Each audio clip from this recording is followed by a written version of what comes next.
అష్టలక్ష్ములలో ధాన్యలక్ష్మి దివ్యమైనటువంటిది.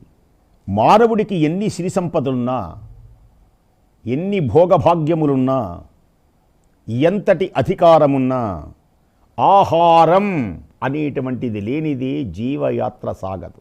లక్షాధికారైన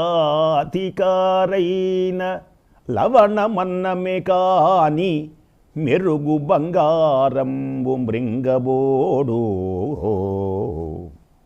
లక్షాధికారైన లవణమన్నమే కాని మెరుగు బంగారంబు మృంగబోడు. అంటే అర్థమేమిటి? బంగారపు శుద్ధలున్నా, నోట్ల కట్టలున్నా ఆహారం ఉండాలి. తెలుసునా? ఆహారం, ఎన్ని సిరి సంపదలు, ఎన్ని భోగభాగ్యములున్నా ఆహారమే గనక లేకపోతే జీవనయాత్ర సాగదు. సకల జీవరాశులకు కావలసినటువంటిది ఆహారం. అన్నగత ప్రాణులు అంటారు. 84 లక్షల జీవరాశులకి ముందు అన్నం కావాలి. కూడు, భోజనం. ఏ జంతువుని, ఏ పక్షిని, ఏదైనా చూడండి, మానవుడికి ఆహారం. ఇలాంటి జీవరాశులన్నిటికీ ఆహారమును సమకూర్చేటువంటి మాత ఎవరు అంటే విశ్వమాత. ఆమెనే ధాన్యలక్ష్మి అంటారు. ఈ ఆహారాన్ని సమకూరుస్తుంది. ప్రాణులన్నీ అన్నము మీదనే ఆధారపడి ఉన్నాయి. అన్నాద్భవతి భూతాని. పరమాత్మ కూడా అదే పడుగుతాడు. అన్నం వల్లనే సమస్త జీవులన్నీ బ్రతుకుతూ ఉన్నాయి. అన్నగత ప్రాణులు. అన్నాద్భవతి భూతాని. అందరికీ అన్నము పెట్టేటువంటి మహాలక్ష్మిని ధాన్యలక్ష్మి అంటారు. అందుచేతనే అన్నదా అంటుంది బ్రహ్మాండ పురాణం. అన్నమును ఇచ్చేటువంటిది ముఖ్యంగా త్రిమూర్తులు బ్రహ్మ విష్ణు మహేశ్వరుడు. రక్షణ, పోషణ, స్థితికారుడు విష్ణుమూర్తి అని అర్థం. పోషణ అందించాలన్న కుటుంబ యజమాని తన ఇల్లాలి సహకారంతో మాత్రమే ఆ పని చేస్తాడు. బయట నుంచి ధనం, వస్తువులు తెస్తాడు. అమ్మ ఏం చేస్తుంది? గృహిణి అన్నం వండి పెడుతుంది యజమానికి, పిల్లలకి. అంటే అన్నము పెట్టేటువంటి బాధ్యత, ధాన్యము ఇచ్చేటువంటి బాధ్యత ఎవరు అంటే ఇల్లాలు.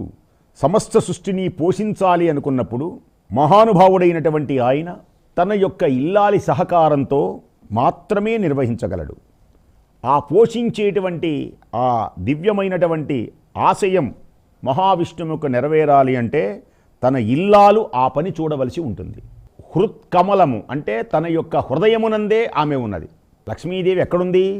తన హృదయములోనే ఉన్నది గనక ఆయన ఇల్లాలుగా ధాన్యలక్ష్మిగా అయింది ఆమె.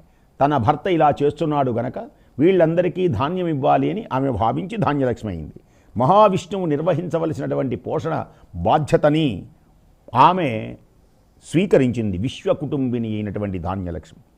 ఇలాంటి ధాన్యలక్ష్మిని ధనధాన్యకరీ, ధనధాన్య వివర్ధిన్యై నమః లక్ష్మీదేవిని.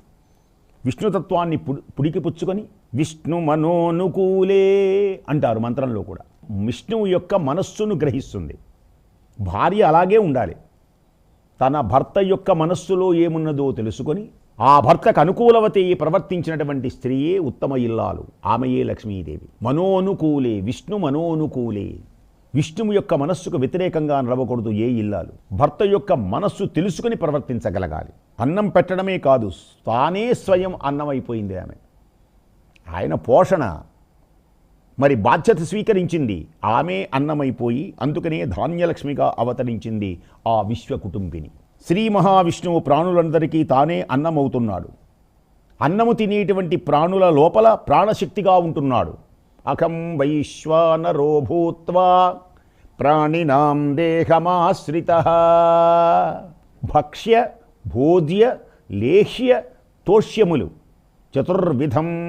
ఆ చతుర్విధములైనటువంటివన్నిటిని కూడా ఆయనే అరిగేటట్టు చేస్తున్నాడు. ప్రాణు లోపల వైశ్వానర రూపంలో విష్ణుమూర్తి ఉన్నాడు.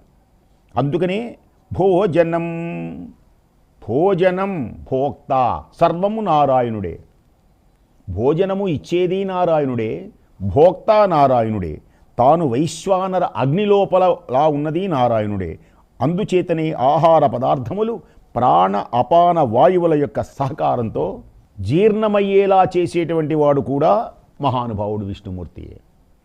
పచామ్యన్నం చతుర్విధం, పచామ్యన్నం చతుర్విధం. విష్ణుదేవునికి అన్నద ధాన్యలక్ష్మిగా ఆ జగన్మాత మనకు గోచరమవుతుంది.